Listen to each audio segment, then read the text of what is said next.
کنید که بچه‌ام چیکار کردن نمیدونم. 6 هفته اومدم بوده درست خوندم. ساز دیدم. خدا کمکم کنید.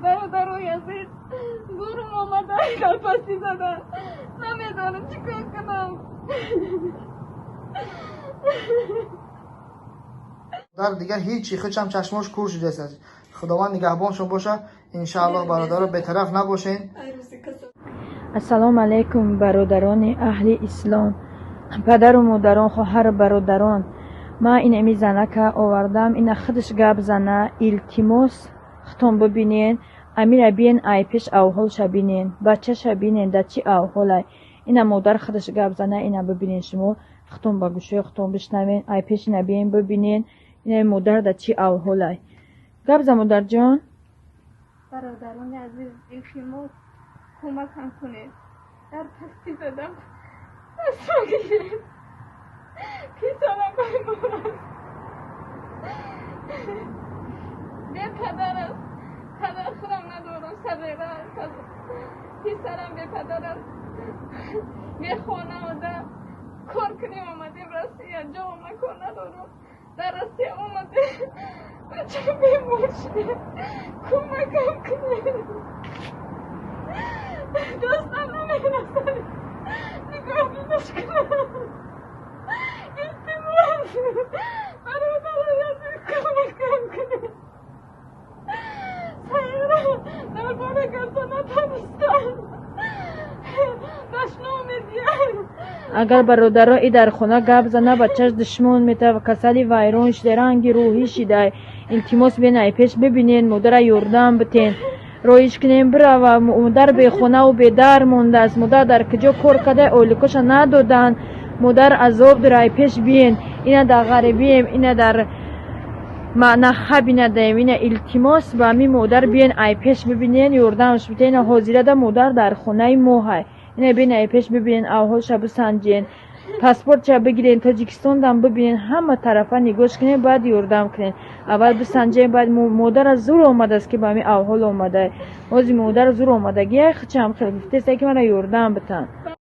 سلام علیکم و رحمت الله و برکاته دوستان عزیز. خداوند نگهبان هر یک قدم شما باشه. برادران در نیم شب ساعت 1 شب الله اعلم 12 نمیدونم. خلاصه از اینکه یک ویدیو را کرده بودم خواهرچام اینجا شتگی برای یک مادری که تنها در کوچه ماندگی بود و همون خاطر ما عاجلا خستیم به همین پیش مادر آمدیم که پسرش بیمار در تاجیکستان چشم معیوب دیگریش در مسکو یک خواهر رحمت کنه پدر مادرش گرفته بگیم در بالکن خوشو کرده و همون خاطر برادران عزیز خستیم پیش مادر اومدیم. از ویدیو را میبینم چه خیلی است. مادرم گپ میزنه به خاطر الله اگر بتونه 1 روبل 10 روبل کدمت که نمیتونه ده حقش دعا کنه کدمت که امکانیت داشته باشه التماس خواهش میکنم از هر یک کدمشون برادری مسلمان برادری تاجیکی همه در استوریات پدلیت سکنه تا مردم خیرخواه بینن. در همین کارت مادر خچه میمونم رقمای تلفنش قطعش گپ زنه با آدرسش مادر خودش میگه با تلفن بیا از نزدیک نه اگر بتونه چی کمکی به همین مادر لازمه خواهش میکنه بکنه که مادر امکانیتی رفتن تاجیکستان نداره. 2 فرزند بیمار داره در کوچه موندگیه. خواهش میکنم کمک که مقصد به هیجان گرفته شدیم به خاطر عصبانیم. خواهش میکنم مادر جان گپ زنید. السلام علیکم برادران عزیز. اپا و خواهر و پدر و مادران التماس در پستی زدم کمکم کنید. یک مادر بیمار دارم در خانه پسرم قطعه. من خستم تاجیکستان در زندگی میکنم. خستم روسیه آمدم کار کنید. بعد 1 سال کار کردم. پسرم 18 سالگی را بود کرد. پدر نداره. پدرش مرده. مایدکی 6 ساله بود. پدرش قضا کرده بود. پدر هم ندارم. صغیرم خودم کودکم پدر نداره. آمد روسیه کار کنی. پسرم آمد. امرش رفتم برای خانه کار کنی آمدیم. عاقبت در پستی زدم. بچه هم 5 ماه 6 ماه بیکار در خانه خواب. این بیمار بوده من نفهمیدم. گفت مادر جان پتینم نکنی چیم نکن من بیمارم. من نفهمیدم کار میرفتم ساعت 8 بگیدم می اومدم. این بگوی روحی زده.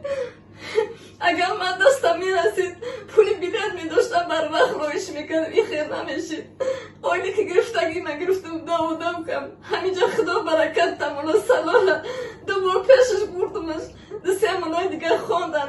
عاقبت ساز هم نشده. نیم کولا شده. نمیدونم چیکار کنم. روزی درست دستانسیا فرو نمیکنم گوشم نمیکنم. التماس برادران عزیز از شما خواهش دارم که کمکم کنید. در پستی زدم. ام التماس نمیدونم چیکار کنم. التماس دارم بلیط پولی فرزندم یاردم دیگه رویش کنم. دیگه فرزند بیمار شد خونه نمیفورد کار نمیفورد.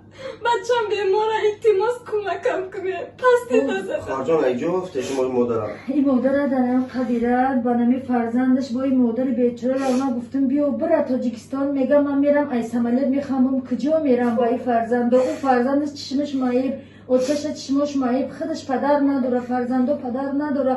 این مادر عذابی سگ در دستش یک تی نداره گشنه و تشنه مونده.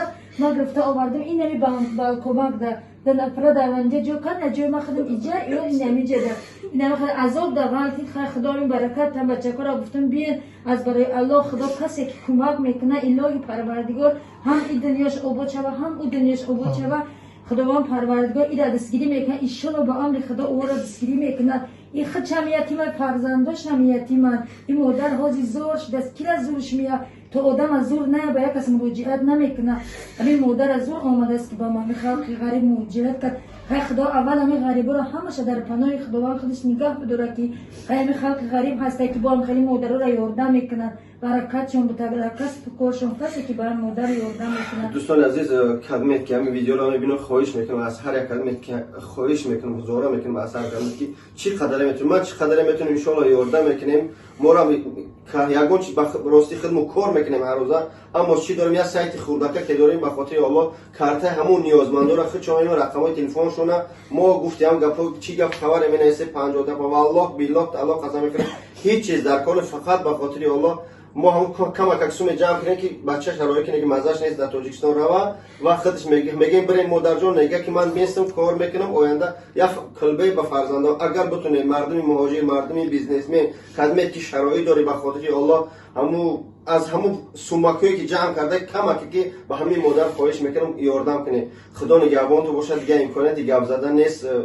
خواهش میکنم که همین ویدیو رو روی کنیم مسلم ان شاء الله که مادر امیدوارم که هر یک برادر شیرمرد داریم که انشاءالله که برادری که پیدا میشه و کمک میکنه انشاءالله که در مسئله خونت هم یگون کمکی میشه بود از الله امید داریم. برادر رو به طرف نباشه نگاش کنید خدا. برادران نگفتنمونه که این مادرمون در حیات یک مادر دارد نه پدر دارد دیگر یگان کس ندارد شوهر هم ندارد یک مادر دارد مادرش هم بیمار فرزندش هم بیمار نابینا است از چشم محروم است. خب مادر دیگه هیچی خودش هم چشماش کور شده است. خداوند نگهبانشون باشه ان شاء الله برادرها به طرف نباشین. باید هم در جای مادر هر کس مادر اخچه حس کنه خواهر اخچه حس کنه بدونه که همین خواهر مادر خودم در همین حالت باشه باید چیکار کنیم. باید ما تاجیک ان شاء الله ناموس داره میدونم ناموس تاجیک ما هیچ گاه عقیم نمیمونه ما همین مادر دستگیر میگیریم. هزار رحمت اینه مادر دکی با آورده است در اینجا هیچ کنه باشه ایره هم آورده باشه در همینجا جاش کده ان شاء الله که اجر الله میتیشه.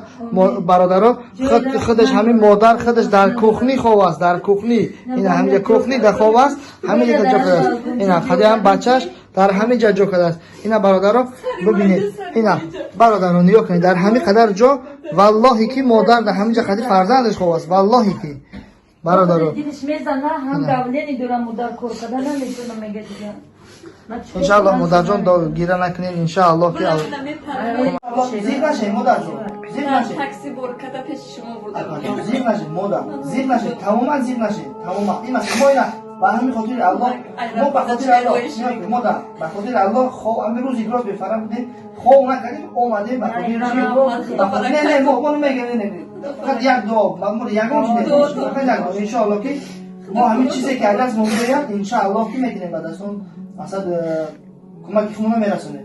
خب مادر جان شما گیرا نکنید ان شاء الله که همش خوب میشه.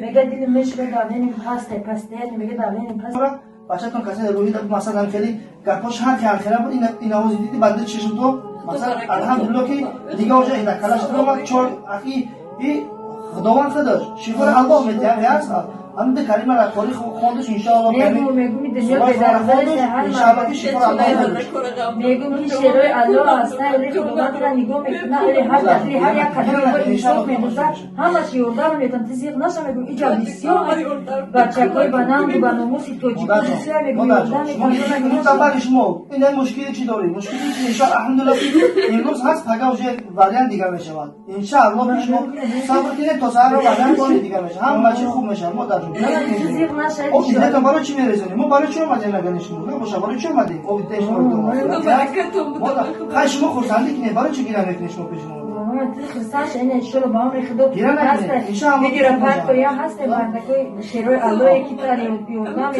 میتونی مادر جون من شما را چی میتونم بولی من خاطر برای چی برای خاطر الله اومدیم میکنم به خاطر اویده شما اونا میگن اویده یک مادری که در همین مسکو هست با یگم مادر نیست که در همون ای مسیح همینجا اومده باشه هم که هست مادر جون شما اومده این سین سال شما را بید بچه شما اومده میرم کجا میرم جا نیست برای خچروی میگوی شلو برای یوردار میتونی خودت میگیری بچه میره شلو با آرد ان شاء الله که جمع میشه یگون سومیت نه ان شاء الله که الله مدد مادر جون